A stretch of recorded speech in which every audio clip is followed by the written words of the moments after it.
저는 어릴 때부터 클래식 음악을 많이 듣고 자랐습니다.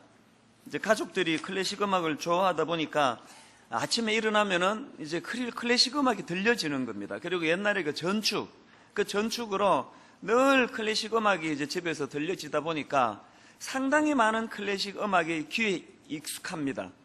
지금도 제가 그 클래식 음악을 전문으로 하는 FM 방송을 들어보면은 한 태반이 제가 다 아는 곡이에요. 굉장히 귀에 익은 곡들이 참 많습니다.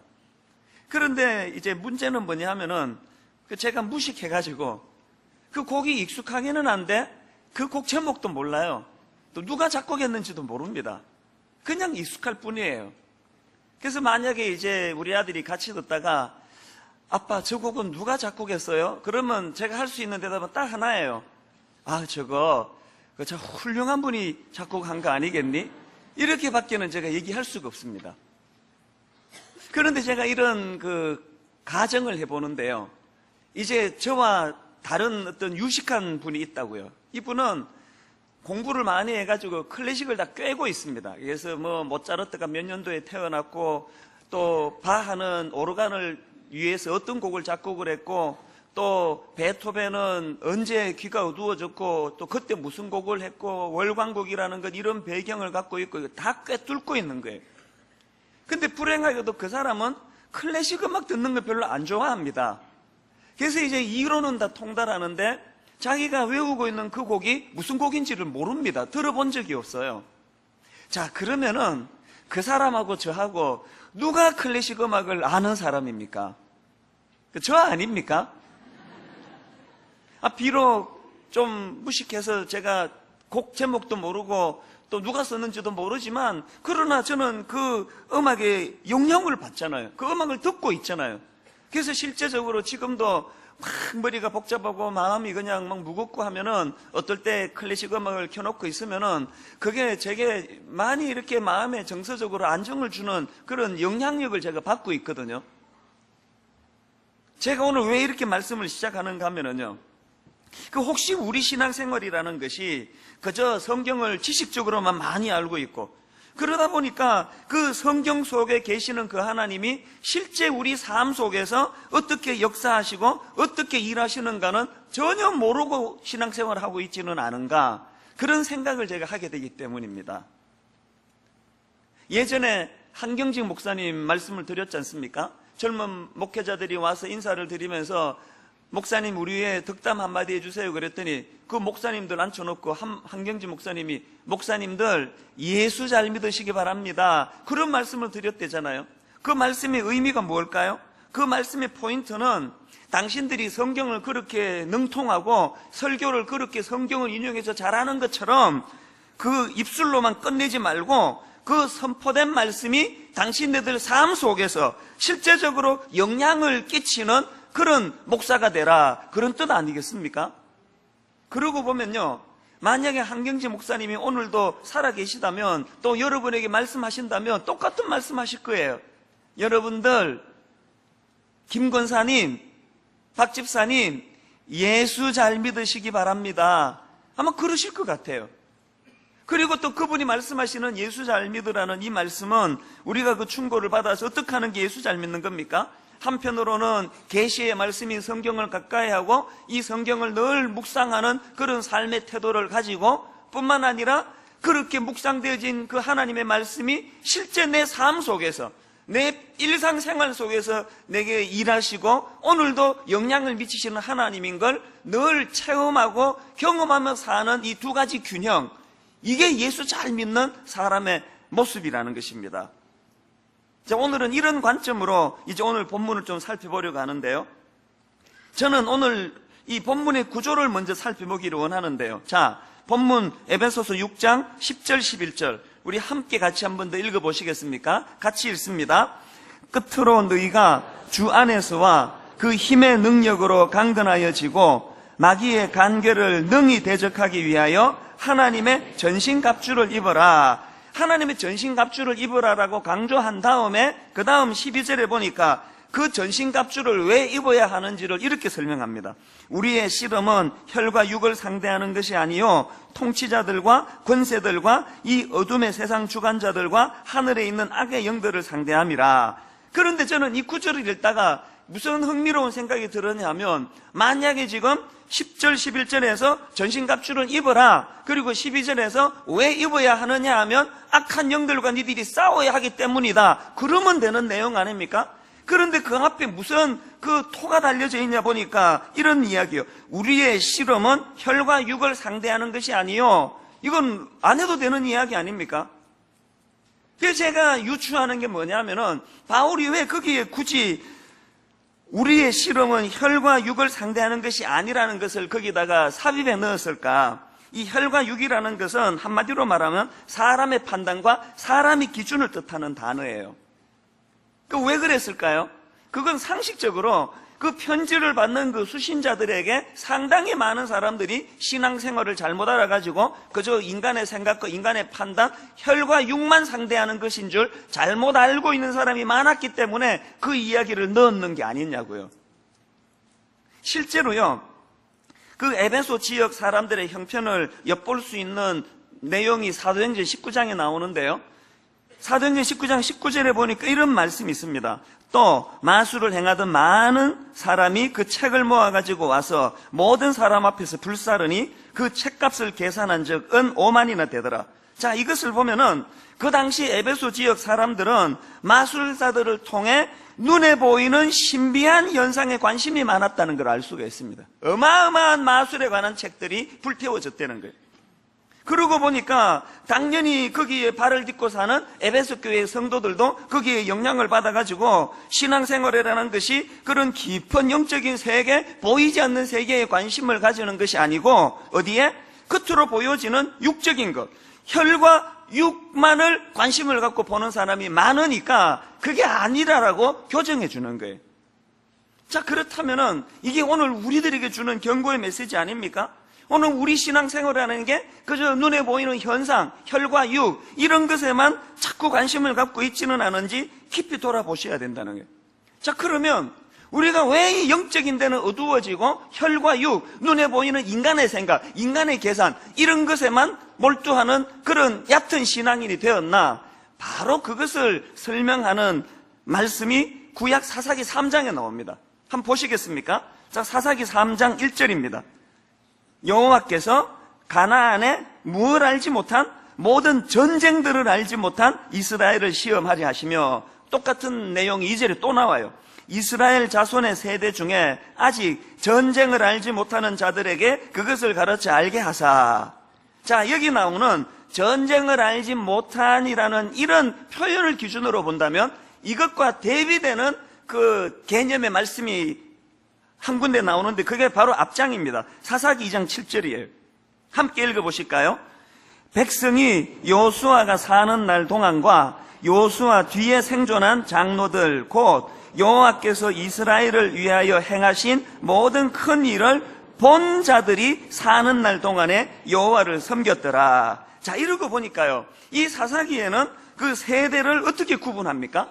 둘로 구분하는데, 하나는 뭘 경험한? 전쟁을 경험한, 그리고 그 전쟁의 개입에서 하나님이 어떻게 일하시는가를 목도한 여기 말하는 그 본자들이라고 표현되는 세대가 있고요. 또 한 세대는 전쟁을 경험 못한 세대예요. 자, 이 두 개로 만약에 세대가 구분이 된다면 오늘 우리 세대는, 저와 여러분은 전자에 속할까요? 후자에 속할까요? 제가 이런 관점으로 지금 우리 한국 사회를 들여다보니까요, 바로 우리 윗대 어른들은요, 그야말로 여기 본문에 나오는 전쟁을 경험한 세대, 여호수아와 장로들의 세대예요. 그분들의 삶이란 것은 그야말로 하루하루의 삶이 고난이고 고통이고 고비고 위기였던 삶이에요. 그러다가 보니까 그들의 삶 속에서 단 하루라도 하나님의 개입하심이 없이는 살 수가 없었던 세대예요. 그러니까 기도가 우선 절박해요. 그 무슨 낯간지럽게 금요일날 한 2시간 기도하면서 철야기도다. 그거는요, 옛날 어른들 이런 뼈대만 갖다 붙인 거지 완전히 달라요. 옛날 우리 어른들은 철야기도라 그러면 진짜 철야했잖아요. 밤을 꼬박 새워서 기도하는 거예요. 왜 그렇게 할까요? 오늘 이 시간에 내가 이 전쟁 같은 삶 속에서 하나님 앞에 부르짖어 기도해서 오늘 기도 열매 받아가지 않으면 쌀이 없어요. 아이들 공부를 못 시켜요. 죽을 상황이에요. 그러니까 그 절박한 삶 속에서 하나님께 매달리고 절박한 삶 속에서 구하니까 당연히 영적인 체험이 많은 거예요. 제 기억으로도 교회가 얼마나 뜨거웠는지 몰라요. 그랬는데 그런 윗대 어른들의 눈물의 기도로 말미암아 오늘 우리 후대는요 얼마나 풍요롭게 삽니까? 그 대표적인 케이스가 저 아닙니까? 윗대 어른들의 그 목숨을 걸고 한 기도 열매 때문에 제가 오늘 이렇게 누리고 사는 거예요. 그러다 보니까 우리 세대는 풍요로운 세대이고 전쟁을 모르는 세대예요. 그러다가 보니까 전쟁을 모르다가 보니까 눈에 보이는 혈과 육에만 관심이 많은 세대로 전락할 수밖에 없다는 겁니다.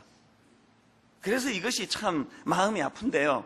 자, 그러면 저희들 같이 전쟁을 모르는 세대, 하나님의 일하심이 어떤가, 하나님의 위기 가운데 어떻게 건져주시는가를 잘 알지 못하는 세대 사람들이 가장 먼저 해야 되는 일이 뭐냐? 바로 사사기 3장에서 하나님이 전쟁을 알지 못하는 세대를 향하여 조치를 취해 주시는 거기에 힌트가 있습니다. 하나님이 어떤 조치를 취해 주십니까? 자, 사사기 3장 2절 3절을 다시 한번 보세요. 이스라엘 자손의 세대 중에 아직 전쟁을 알지 못하는 자들에게 그것을 가르쳐 알게 하려 하사 남겨두신 이방 민족들은, 그러고 보니까 남겨진 이방 민족들이 다 하나같이 원수들이에요. 블레셋의 5 군주, 가나안 족속, 시돈 족속, 바알 헤르몬 산에서부터 하만 입구까지 레바논 산에 거주하는 히위 족속, 전부 다 이 이스라엘 백성들에게 원수들이에요. 그러니까 지금 하나님께서는 전쟁을 알지 못하는 그 무지한 사람들을 깨우치기 위하여 남겨둔 게 전쟁의 상대인 적군들이라면 여기서 우리는 하나 뭘 발견합니까? 전쟁을 알지 못하는 세대를 영적으로 무지한 세대라 그러는데 그들의 영적 무지는 무슨 무지? 적이 누군지를 모르는 무지라는 거예요. 적이 누군지를 잘 알지 못하는 무지가 전쟁을 알지 못하는 세대의 특징이라는 거예요. 그렇기 때문에 저는 오늘 이 하나님의 처방을 중심으로 본문을 가지고 이 영적으로 무지한 전쟁을 모르는 세대를 살아가는 우리에게 어떤 이것을 타파할 대안이 있을까? 이걸 나누고 싶은 거예요. 2가지 대안을 제가 정리해 봅니다. 첫째로요, 여러분 이 영적으로 무지한 시대에 우리가 극복해야 될 대안이 뭘까요? 우리가 영적으로 상대해야 할 적이 누구인가를 제대로 파악하자는 것입니다. 그 앞에서 언급해드렸던 사사기 3장에서 하나님께서 전쟁을 알지 못하는 세대 사람들을 위하여 적이 누구인가를 가르쳐 주시기 위하여 적들을 남겨놨는데 그 무지한 전쟁을 알지 못하는 사람들이 무슨 실수를 저지릅니까? 자, 사사기 3장 5절을 한번 보십시오. 그러므로 이스라엘 자손은 가나안 족속과 헷 족속과 아모리 족속과 브리스 족속과 히위 족속과 여부수 족속 가운데 거주하면서 그 다음 6절을 보세요. 무슨 실수를 저지릅니까? 그들의 딸들을 맞아 아내로 삼으며 자기 딸들을 그들의 아들들에게 주고 또 그들의 신들을 섬겼더라. 이 기가 막힌 이야기 아닙니까? 하나님께서는 지금 영적으로 무지한 그들에게 그들이 싸워야 할 주적이 누군가를 가르쳐 주시기 위하여 그 적들을 남겨두셨는데 이 무지한 사람들은 그걸 모르니까 그 사람을 아내로 맞아들이고 며느리로 맞아들이며 이런 어처구니 없는 그 우를 범하게 되는 거예요. 이게 여러분 오늘 우리로 치면 이게 세속화 아닙니까? 그렇기 때문에 저는 오늘 우리가 겪고 있는 이 한국교회의 이 상황을 한마디로 규정하라면 저는 이것을 내후외환의 위기라고 규정을 짓겠습니다. 내후외환의 위기. 무슨 말입니까? 바깥으로는 세속화의 물결이 지금 교회를 향하여 엄청나게 들어오고 있는 거예요. 교회가 취하면 안 되는 수많은 세속적인 일들이 교회 안에서 일어나는 거예요. 그런가 하면은 안으로는 자중질환의 위기예요. 왜 이런 현상이? 전쟁을 모르는 무지한 세대의 특징이 뭔지 말씀드렸잖아요. 전쟁을 모르는 무지한 사람들의 특징은 주적이 누군지를 구분하기 못하기 때문에 죽으라고 우리끼리 싸우는 거예요. 얼마나 싸웁니까? 아니 보수 진보 이게 교회 안에 왜 들어와야 됩니까? 모두가 어우러져야 되는 그런 복음의 대상 아닙니까? 요새는 또 종말론 가지고 또 막 머리 터지게 싸워요. 어떤 사람은 종말에 관한 저 책은 꼭 읽어야 된다. 저 책을 안 읽으면 그거는 무지하다고 그렇게 또 비판을 해요. 또 어떤 사람은 저 책은 저건 위험한 책이니까 읽으면 이단이다고 그러고 또 막 싸워요. 책 안 읽는다고 싸우고 막 읽는다고 싸우고 막 종말을 대비 안 한다고 싸우고 또 지나치다고 싸우고. 여러분, 우리가요 지금 말세지만 아닙니까? 모든 현상이 지금 다 이제 주님 오실 때가 임박했다고 다 느끼는데요, 이 말세지 말에 우리가 거룩한 신부로 단장하기 위해서 해야 되는 일은 딱 두 가지예요.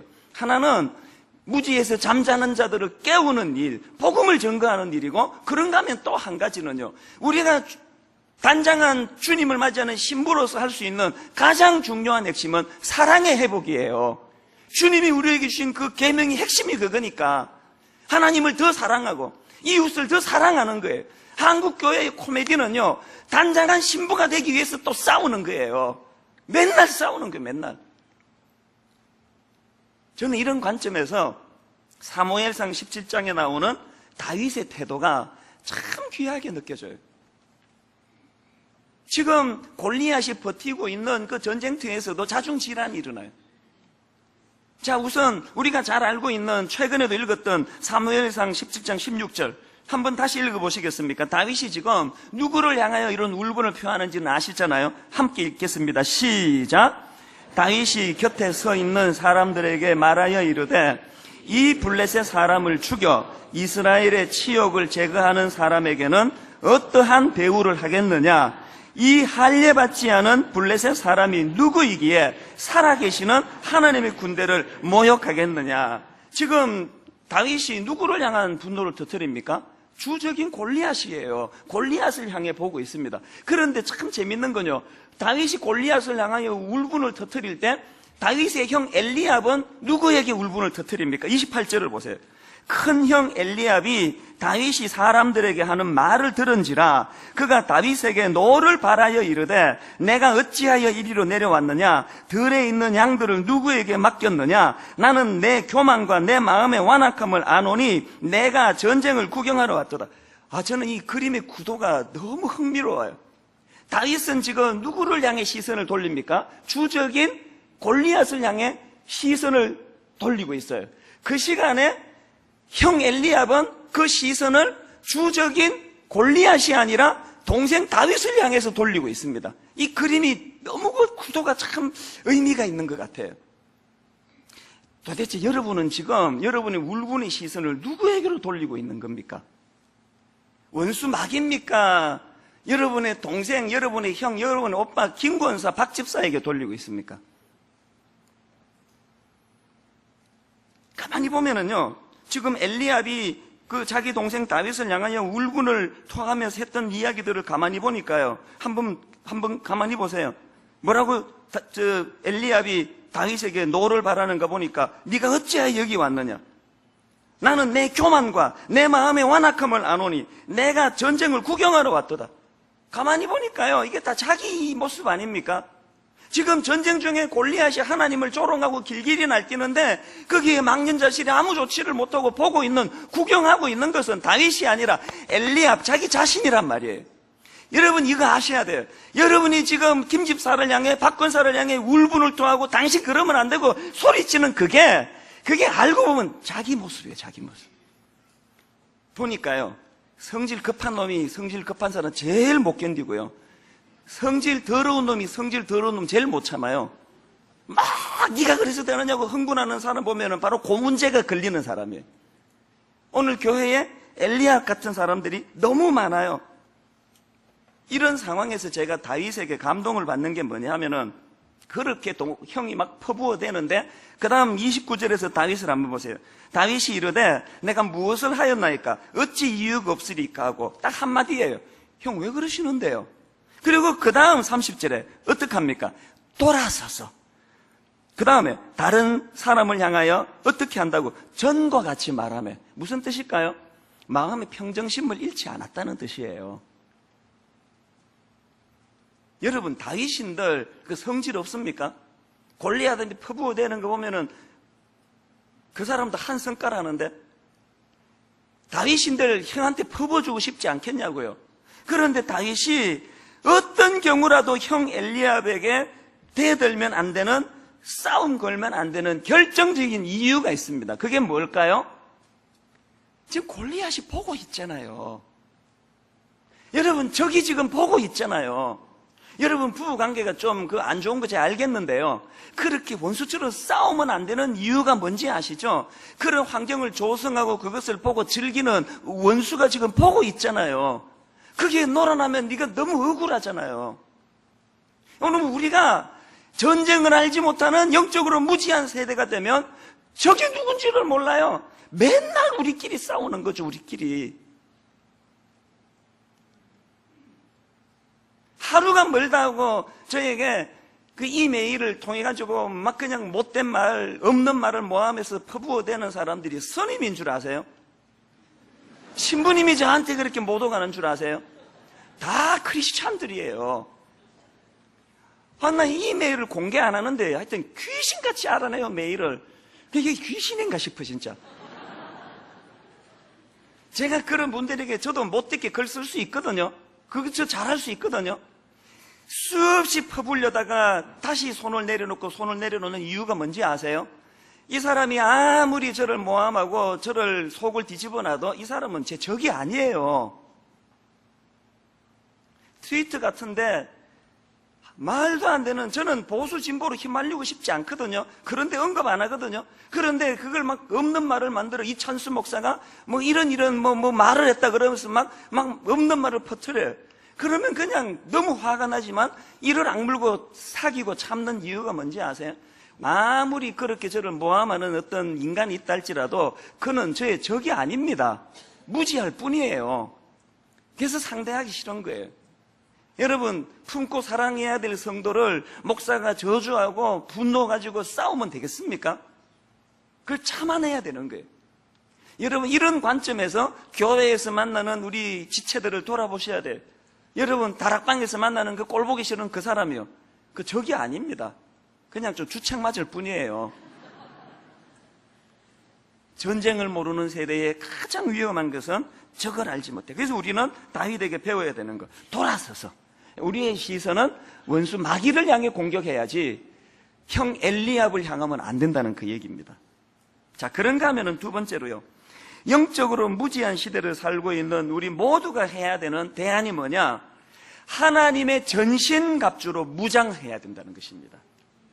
자, 이 오늘 본문의 구조를 보니까요, 영적 싸움의 상대가 누군지를 밝혀주는 12절이 가운데 있고요, 마치 샌드위치처럼 11절과 13절에서 똑같은 내용의 말씀이 나오는데 11절 보시겠습니까? 마귀의 간계를 능히 대적하기 위하여 뭘 하라고요? 하나님의 전신갑주를 입어라. 그 다음 13절에도 똑같아요. 그러므로 하나님의 전신갑주를 취하라. 자, 여러분, 우리가 주적이 누군가를 정확하게 알았다면 해야 되는 일이 뭐라고요? 하나님의 전신갑주를 취해야 된다는 거예요. 자, 이것과 관련해가지고 저는 사사기 6장에 나오는 기드온이라는 인물을 떠올립니다. 작년 특세 때 아마 이 말씀을 나눈 거 기억하실 거예요. 지금 영적 전쟁 중이에요. 그런데 그때 하나님이 지도자로 기드온을 쓰시는데요, 성경을 보니까 자연인으로서 인간적으로 볼 때 기드온은 지도자감이 아니에요. 그는 심약한 사람이에요. 자, 6장 11절을 보세요. 마침 요아스의 아들 기드온이 미디안 사람에게 알리지 아니하려 하여 밀을 포도주 틀에서 타작하더니, 여러분, 이 밀 타작이라는 건 그때나 지금이나 넓은 마당에서 이거 밀을 다 펼쳐놓고, 그리고는 이제 요즘으로 치면 기계로 하지만 옛날에는 이제 마차 같은 거, 황소 같은 거를 끌고 다니며 그렇게 밀 타작을 해야 되는데, 이 기드온은 이상하게 이 밀을 좁은 포도주 틀에서 지금 타작하고 있는 거예요. 그게 참 취미도 이상하다. 왜 그러나 하는데 성경은 이 기드온을 그냥 창피 주려고 작심한 것처럼 그 이유를 딱 이렇게 명시해요. 왜 그렇게 했냐? 기드온이 심약해서 미디안 사람들에게 들키지 않으려고. 이게 얼마나 옹색한 모습이에요. 이런 겁이 많고 나약하고 소심한 기드온이 나중에 어떻게 민족의 지도자가 돼서 그 전쟁을 이끌 수 있었나? 바로 그 비결을 사사기 6장 34절에서 이렇게 이야기합니다. 여호와의 영이 기드온에게 임하시니 기드온이 나팔을 불매. 자, 여러분, 여기 나오는 여호와의 영이 기드온에게 임하시니 할 때 임하다라는 이 단어는 원어 히브리어로 보면은 라바시라는 단어예요. 이 라바시라는 단어를 직역하면은요, 옷 입히다라는 뜻이에요. 자, 그러니까 여기 나오는 말씀을 문자적으로 그대로 직역하면은 여호와의 영이 임했다는 건 여호와의 영이 기드온을 옷 입히셨다 이런 뜻입니다. 이 뭘 의미할까요? 인간적으로는 나약한 기드온이지만 성령께서 영적 장수로서 기드온에게 제복을 입혀주시니까 그때부터 기드온이 용사가 되더라는 거예요.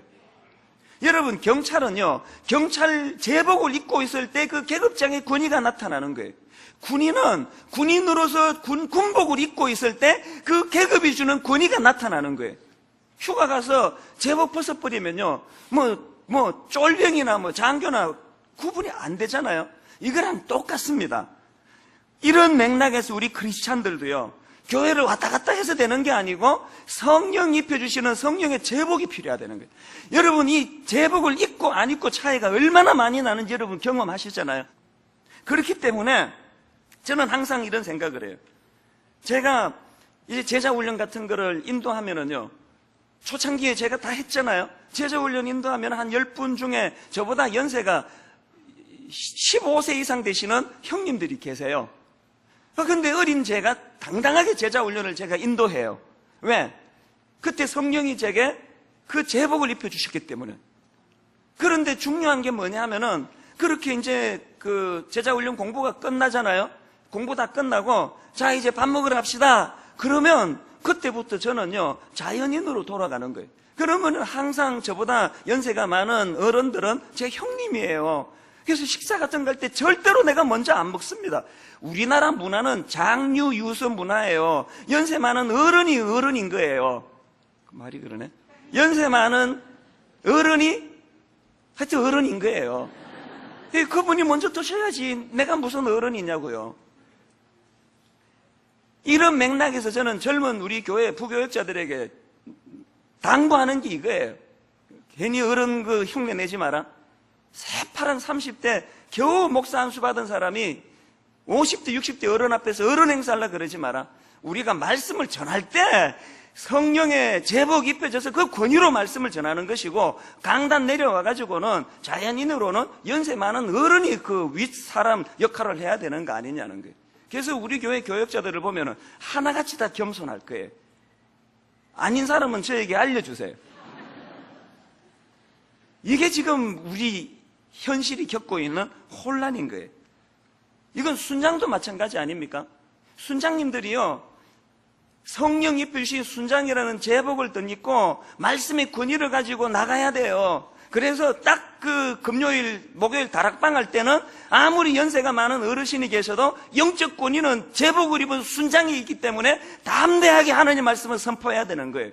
그렇게 하고 이제 밥 먹고 그럴 때는 순장의 권세 부리면 안 됩니다. 그때부터는 나이 많은 언니가 어른이에요. 연세 많은 그 형님이에요. 말이 그러니 연세 많은 형님이 어른인 거예요. 또 순원들에게 제가 말씀드립니다. 여러분이 다락방이라고 가보니까 나보다 한 10살 어린 사람이 순장이라고 그러고 있고, 보니까 이게 뭐 세상 산 것도 내가 훨씬 많고 세상 경험도 내가 훨씬 많고, 그래가지고 그냥 순장이 약간 눈 아래로 보여가지고, 야, 이거 저게 무슨 순장이야. 그리고 뭐 진행하면은 계속 옆에서 토달고, 순장님 그렇게 해서 됩니까? 이러는 순원 계시면 그건 아주 악한 짓이에요. 나이와 경험과 모든 걸 초월해서 그 시간만큼은 순장에게 영적 권위를 인정해 드려야 돼요. 그거 싫으면 다락방 나가시면 안 되는 거예요. 이게 교회의 질서예요. 그래서 순장님들은 겸손하게 제복을 입을 때와 벗을 때를 구분하고, 순원들은 순장의 권위를 세워줘야 될 때와 안 해야 될 때를 잘 구분하고, 이것이 바로 전쟁을 경험한 세대의 영적 분별력이라는 것입니다. 이런 맥락에서 저는요, 오늘 우리 가장들, 또 우리 어머니들 축복하고 싶은데요, 우리 모든 부모님들에게 자녀들을 향하여 양육할 때 성령의 제복이 입혀지는 은혜가 있기를 바랍니다. 이게 왜 중요한가 하면요, 천사의 말로 애들을 훈계해도요, 성령의 제복을 입은 권위가 없이 자녀들에게 훈계해 보세요. 다 잔소리예요. 저는 이걸 뼈저리게 경험한 사람이에요. 제가 이래도 만 10년 동안 수천 명의 청소년들에게 영향을 미친 청소년 전문가 아닙니까? 자살하려는 애들 내가 직접 그 경험한 것만 3명인가 4명인가 막았던 사람이에요. 나 이런 사람이라니까. 한 번은요, 하버드 대학교 다니는 애가 와가지고 목사님 중등부 때 무슨 설교 듣고 내가 꿈을 가져서 이렇게 됐습니다. 그런 애가 있을 정도예요. 그러면 저는요, 우리 집에 있는 자녀들에게 내 관심이 있기 때문에 내가 또 살살 물어요. 그때 설교가 뭐였는데? 무슨 말에 감동받았는데? 얘기해봐라. 그래서 그걸 다 듣고는 감동이 된다 해가지고 집에 가자마자 우리 애 불러놓고 그 얘기를 똑같이 해요. 이렇게 이야기하면 분명히 걔는 그 말에 감동받아서 하버드 갔는데 우리 애는 그 얘기 들으면 딱 한마디 합니다. 전 아빠는 또 잔소리를 하신다고. 그 잔소리 좀 안 하시면 안 됐냐고. 그 이상하잖아요. 똑같은 말인데, 똑같은 사람, 제가 지금 우리 애한테 저자 직강, 내가 지금 바로 하는 거 아닙니까? 근데 왜 여기는 통하고 저기는 안 통하느냐고요? 제가 답을 나른 거예요. 청소년들에게 제가 나서서 강단에서 말씀을 전할 때는 성령의 제복을 입고 했고요. 집에서는 그게 없었던 거예요. 그래서 요즘에는 제가 참 고민을 많이 합니다. 이 집에도 강대상을 하나 갖다 놔야 되겠다. 그걸로 되겠습니까?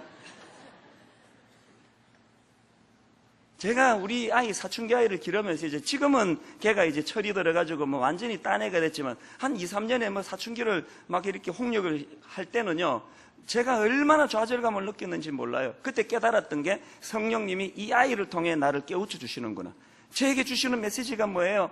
네가 청소년 사회 갈 때 많은 아이들에게 영향을 미쳤던 것은 그건 네 능력이 아니고 네 힘이 아니고 그때 내가 성령의 제복을 입혀줬기 때문이라는 걸 네가 알아야 된다는 거예요. 그걸 모르면 제가 착각해서 교만해지잖아요.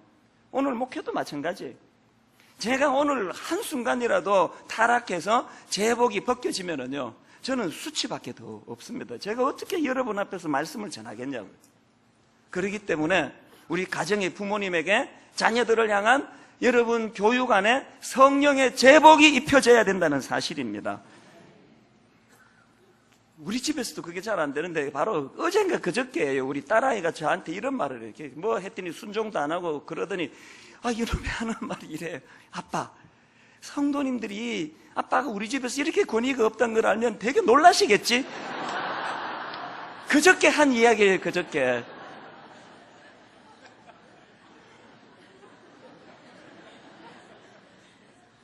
저희 가정에서도 제가 제복을 입도록 기도해 주시기 바랍니다.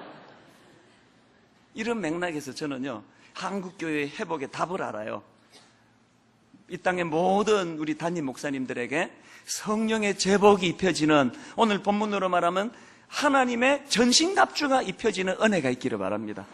그러면 강단 밑에서 보면은 주책 맞고 할 말 안 하면 구분도 못하고 어린애 같고 그런 목사님이 단에만 쓰면 성령의 제복을 입은 용사로서 복음을 전하는 일이 일어난다는 거예요. 가정도 교회도 이것이 해답인 줄로 믿습니다. 저는 이제 결론을 맺으려고 하는데요, 앞으로 이제 하나님의 전신갑주에 대해서 6주에 걸쳐서 한 항목 한 항목씩 살펴볼 예정이에요. 이제 이것을 살펴보는 과정에서 우리 모두가 다 다시 한번 성령의 제복이 입혀지는 그런 날이 오리라고 저는 믿습니다. 이제 드라마 이야기, 지난주에 했던 그 추적자라는 드라마 대사 이야기하고 말씀을 좀 마치려고 하는데요. 이제 말씀드렸던 그 박근영 씨요. 이분이 이제 그 엄청난 재벌 아닙니까? 그 타락한 재벌인데 이제 자기 사위가 자기 자리를 노린다는 생각을 해요. 그래서 이제 이런 그 경고를 사위에게 주는데 내용이 이렇습니다. 이제 그분이 경상도 역할이니까 제가 그대로 따왔습니다. 이렇게 이야기하더라고요. 그 사위한테. 네 농사 지 봤나? 지주가 그 수많은 소작인을 어떻게 다 관리하겠노? 그래서 지주를 대신하여 소작인을 관리하는 마름이라는 것을 둔다 아이가. 그런데 사람이 참 얄궂제. 몇 년이 지나가면 소작인들이 지주는 안 무서워하고 마름을 무서워한다 아이가. 그때부터 마름 지가 지주가 된 걸로 착각하는 기라. 이게 제 얘기 아닙니까? 제 얘기 아니기를 바랍니다. 오늘 영적으로 전쟁을 모르는 무지한 세대 사람들은 눈에 보이는 혈과 육만 바라다 보이니까 진정한 지주 되시는 하나님은 안 보이고 말은만 보이는 거예요. 목사 말만 듣는 거예요. 목사 말만 따르는 거예요. 그러다가 보니까 시간이 지나가니까 이 대사, 그때부터 마름 지가 지주가 된 걸로 생각하는 기라. 이게 오늘 이 땅의 교회의 모습이 아니기를 바랍니다. 6주 동안 우리가 하나님의 전신갑주를 살펴볼 때 진정한 지주 되시는 하나님이 보여지기 시작하고 저 같은 마름 심부름꾼은 다 제자리로 돌아가는 은혜가 있기를 바랍니다. 이 말씀을 씨름하는데요, 지난주에요, 바로 지난주에 트위터에 그 신현준이라는 영화배우 아시죠? 이분은 저의 트위터 친구예요. 이분이 성경 구절하나는 올려놨는데 마음이 확 꽂혔어요. 누가복음 18장 27절이에요.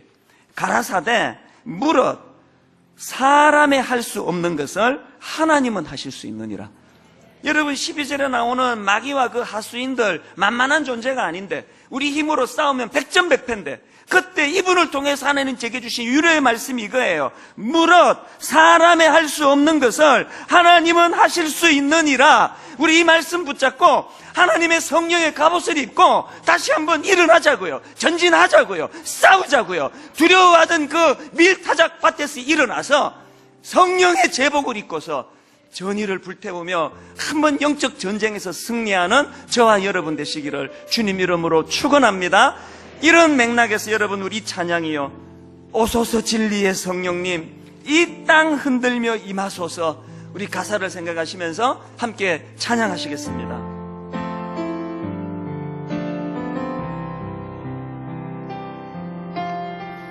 오소서 진리의 성령님 이 땅 흔들며 임하소서. 이 땅 흔들며 우리에게 성령의 제복을 입혀 주옵소서.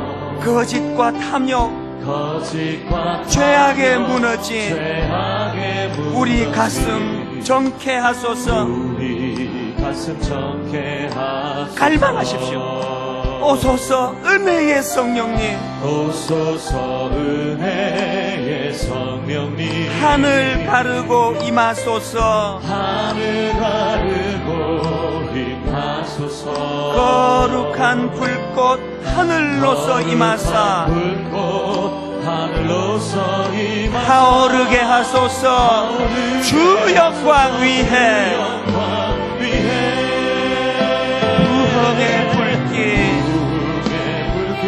타오르게 하소서. 진리의 말씀 이 땅 새롭게 하소서. 은혜의 강물 흐르게 하소서. 성령의 바람 이 땅은 불어와 흰 옷 입은 주의 순결한 백성 주의 영광 위해 이제 일어나 열방을 치유하며 행진하는 영광의 그날을 주소서.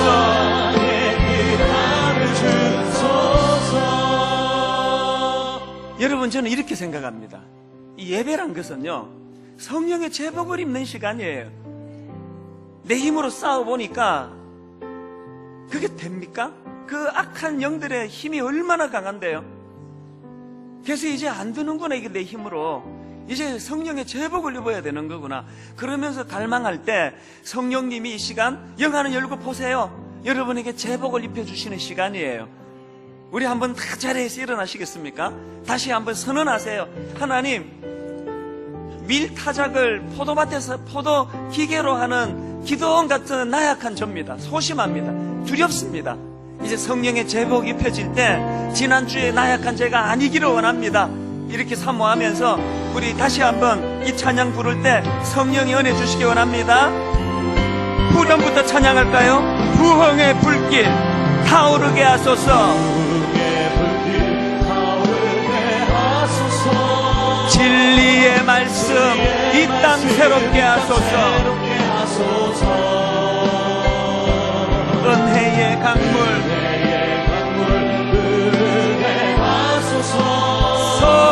성령의 바람 이 땅 가득 불어와 이 옷 입은 주의 순결한 백성 주의 영광 위에 이제 일어나 열방을 치유하며 행진하는 영광의 그날을 주소서. 여러분 마음이 뜨거워지면 우리 손 높이 들고 선포하기 원합니다. 부흥의 불길 타오르게 하소서. 진리의 말씀 이 땅 새롭게 하소서. 은혜의 강물 흐르게 하소서. 성령의 바람 이 땅 가득 불어와 흰 옷 입은 주의 순결한 백성 힘을 얻어 이제 일어나 열방을 치유하며 행진하는 영광의 그날을 주소서. 영광의 그날을 주소서.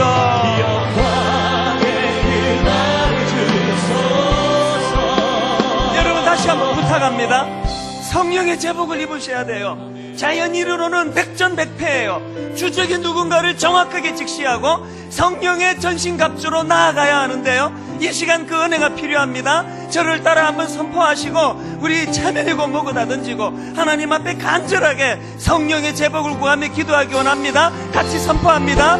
주여 은혜를 주옵소서. 주여 은혜를 주옵소서. 주여 은혜를 주옵소서. 주여 은혜를 주옵소서. 주여 은혜를 주옵소서. 주여 은혜를 주옵소서. 우리 한 목소리를 같이 기도하시겠습니다. 살아계신 하나님 아버지 앞에 아버지 은혜를 구합니다. 성령의 제복을 허락하여 주시옵소서. 하나님의 전신갑주를 허락하여 주시옵소서. 오 하나님 아버지, 우리의 온전한 심령 속에 성령의 제복이 아버지 입혀지게 하여 주시옵소서. 하나님, 전쟁을 알지 못하는 너무나 아버지 무지하고 우둔한 시대를 살아갑니다. 아버지 하나님, 우리에게 성령의 제복을 입혀주시옵소서. 우리 자연인으로는 아버지 이길 수가 없습니다. 아버지여, 그 악한 영들과 싸워 이길 수가 없사오니 성령의 제복을 입혀주시옵소서. 오 하나님 아버지, 이 마지막 때에 이 말세에 하나님 아버지 앞에 간절히 기도합니다. 성령의 역사가 아버지여 우리에게 일어나게 하여 주시옵소서. 하나님 아버지, 전심으로 주님을 향하여 달려나가기를 원합니다. 전심으로 주님을 의뢰하며 나가기를 원합니다.